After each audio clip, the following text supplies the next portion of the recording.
Coach Tom and Coach Grace here with the first ever CTG Core with Tom and Grace. We're going to talk about our top 3 favorite core exercises. We don't know what the other picks are, so Grace is going to start us off and she's going to tell us the why as well as demonstrate the exercise. My first favorite core exercise doesn't really have a name. Got a lot of different names for it, but ultimately what it does is activate the lower section of the transverse abdominis. This is going to be one that's going to be mutually loved by anyone who's had babies or just experienced weight gain in the lower abdominal region, because those muscles get weak and sometimes they're hard to find again. So all we're looking to do is contract the lower section of the TVA, which is right here. And there's a couple different cues I use to teach this one. I'll show you the exercise first and we'll talk through it a little more. But ultimately right now I'm pretty relaxed through my lower abdominals and the exercise just looks like this.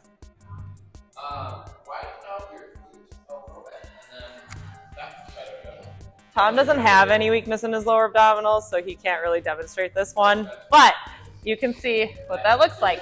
So if you try it, you might be like, what the heck, I can't get mine to contract like that. So one thing that sometimes helps people is to think about lifting their pubic bone up, kind of drawing up right there to help engage. Or I like to call it a 3-point contraction. So you think about the front of your pelvis and your pubic bone and drawing those 3 points together into a contraction. Even better yet, sometimes people like the cue to suck it in, although you have to keep breathing. So you can't just suck it in, and you don't want to do this middle part of your transverse abdominis. We want to activate down here.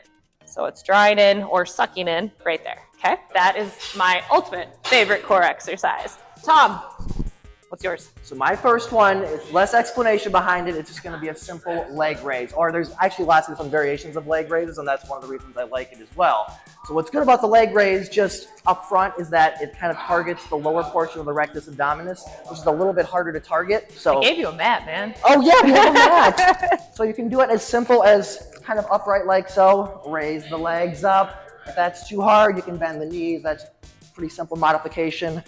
If you lay flat, that makes it even harder. And again, bend the knees to make it a little bit easier if needed. You can do it up here in the captain's chair as well. Same idea, straight legs. It's harder.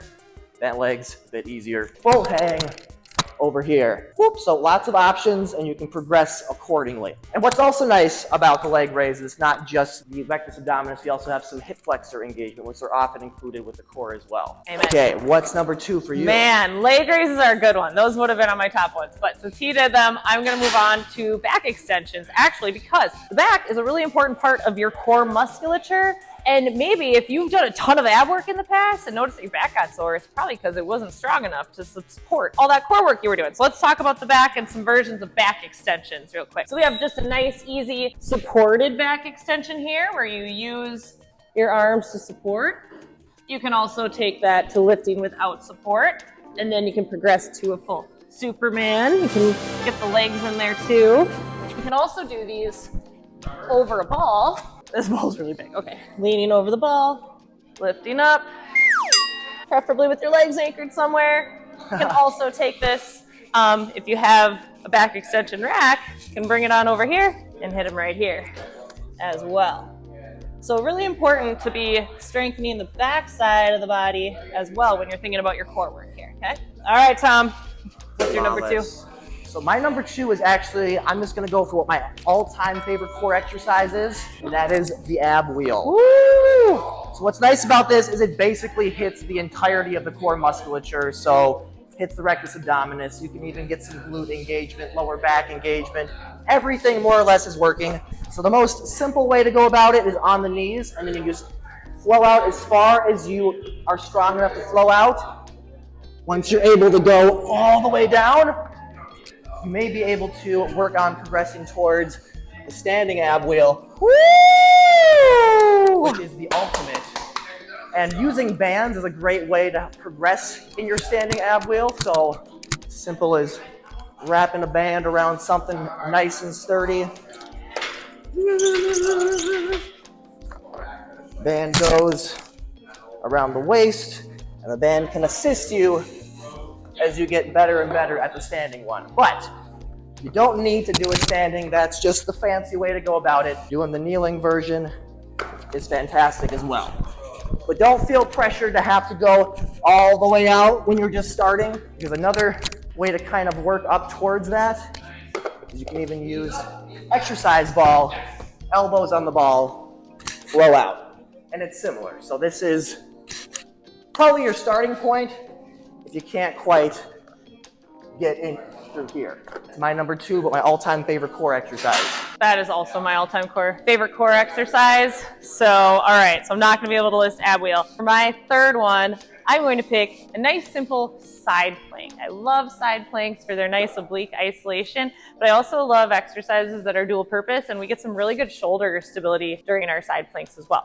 Basic side plank is gonna just be right here, legs out straight, up on your elbow, right there, right? Sometimes this is too much. People get up here and they're not able to push up here and not able to do it comfortably, so they'll bend their knees, and this is a nice way to work your way into it. Things to watch out for, you always wanna make sure that you're not shrugging in this shoulder, and that's why I love it for the shoulder stability action that you get here. And then a couple progressions. So you can do some twists, you can reach up and down, kind of rotating through those obliques. You can go up and down here, so we're getting that little bit of lateral flexion through those obliques. And then another nice progression is to take a Bosu ball or other sort of balancing device and either moving your elbow to the Bosu ball, and same options here. You could take a nice twist here. You could take some up and downs here. You could also, I didn't mention this one, but you could float that top leg.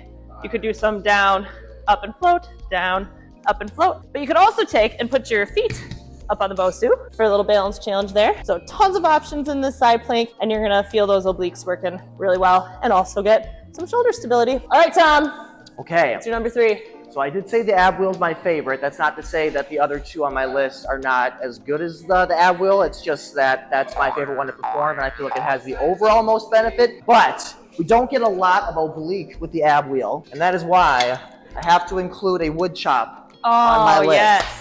I love that we both ended on obliques. Yeah, exactly. I was thinking the same thing. It's like my other 2 not as oblique focused, but this one oblique, transverse abdominis, but we also get even a little bit of the glutes involved in the movement. And there's lots of ways to go about this one as well, as with the other core exercises. My favorite way to go about it is with a cable going high to low. So when I wood chop, I'm very big on coaching a pivot with the feet. So I kind of start off feet pointed towards the resistance and then away as I come down and right back up. Whoop. Whoop. So I mean your arms are anchored, or your hands are anchored to the resistance, but they're not really doing a lot of work other than staying anchored and trying to pull with your core. I always like to say on this one that your core is the horse, your arms are just the carriage. There we go. You should demonstrate once what it looks like when people do use their arms. Yeah, it's just a lot more like. Yeah, like a lot of bending and straightening and pulling, and that's what not to do. Yeah, don't do that. Don't do that. Don't do that. Try and keep the arms nice and straight. If you can't keep them straight, just lower the weight. Whoop. Yeah, now you can see his core pulling it around. And you can, again, my favorite way to do it is high to low, but you can also go at various levels. So going straight across, and then you can also go low to high. But if you don't have a cable machine, you can just wrap a band around something sturdy and then do your wood chops. Woo. Whee. Bam.